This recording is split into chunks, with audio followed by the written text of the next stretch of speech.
नमस्कार प्रणाम। आप सबका स्वागत है। बहुत प्यार बहुत खूबसूरत सा आप लोग तुलसी में एक अशोर गीत लेके आए, सुनिए, आनंद लीजिए। कार्तिक का महीना चलता है, आप लोग सुनिएगा, आनंद लीजिएगा और ढेर सारे सपोर्ट प्यार दुलार दीजिएगा। फुलबाज करके देखिएगा। पहली बार जुड़े हैं तो भैया बहनी हाथ जोड़ के निवेदन है, सब्सक्राइब जरूर करिए, ज़्यादा से ज़्यादा शेयर लाइक करिए। आप लोगों का आशीर्वाद बहुत ज़रूरी है, तो आप लोग आशीर्वाद दिए। फुलबाज करके देखिए, इसमें व्यूज बहुत डाउन है, तो आप लोगों ने अपना आशीर्वाद बढ़ाई दें।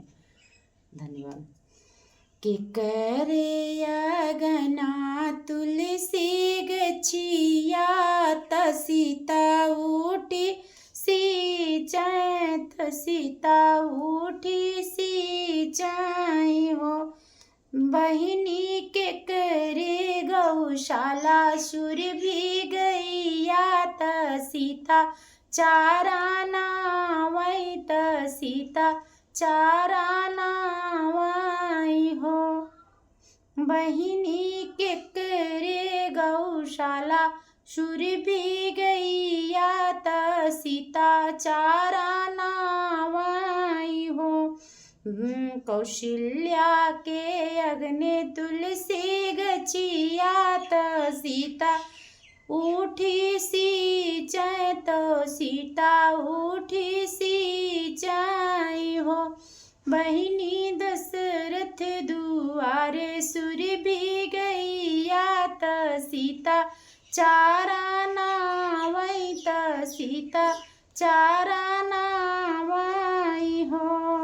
जोने दीना सीता चाली बन के तो तुलसी आंगने रोमई आंगने तुलसी रोमई हो। सखिया रोवाई दुआरे सुर भी गैया सीता जई है बन के हो। बहिनी दुआरे पे रुए सुर भी गैया सीता जई है बन के हो।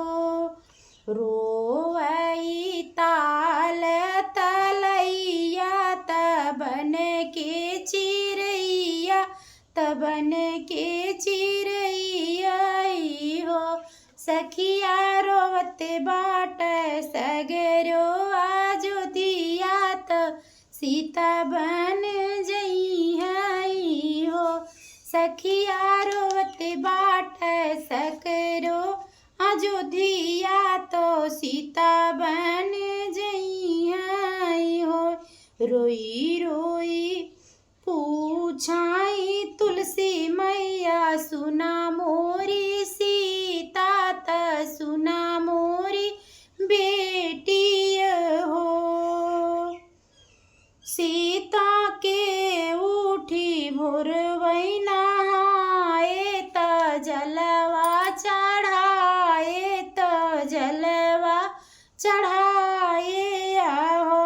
सीता के हम का दूध से नहवाए तो जलवा चढ़ावई हो। सीता के ना हम का दूध से नहवावई तो जलवा चढ़ावई हो। के हम का भोगवा लगाए तो दिया ना जलाए तो दिया ना जलाए हो। सीता के हम का चुनरी चढ़ाए हरि संग ब्याहे हो। सीता के हम का सिंदूरा चढ़ाए हरि संग ब्याहे हो। रोई रोई बोली है सीता मैया सुना तुलसी सुनाए मैया तुलसी हो।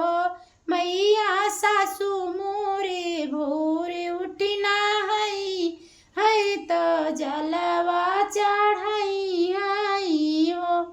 मैया सासू मोरी फूलवा चढ़ाई है तो दूध नहवाई हो।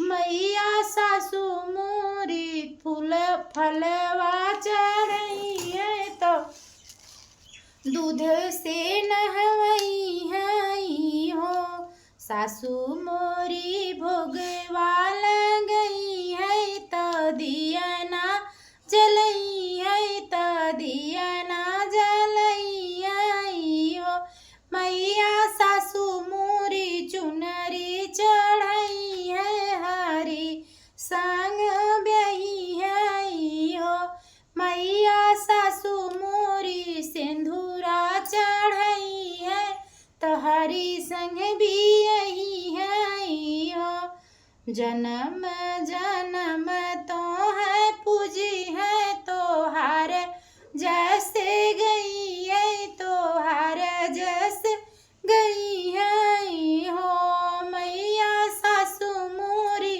चूड़िया सजई है हरी संग भी यही है हो। धन्यवाद।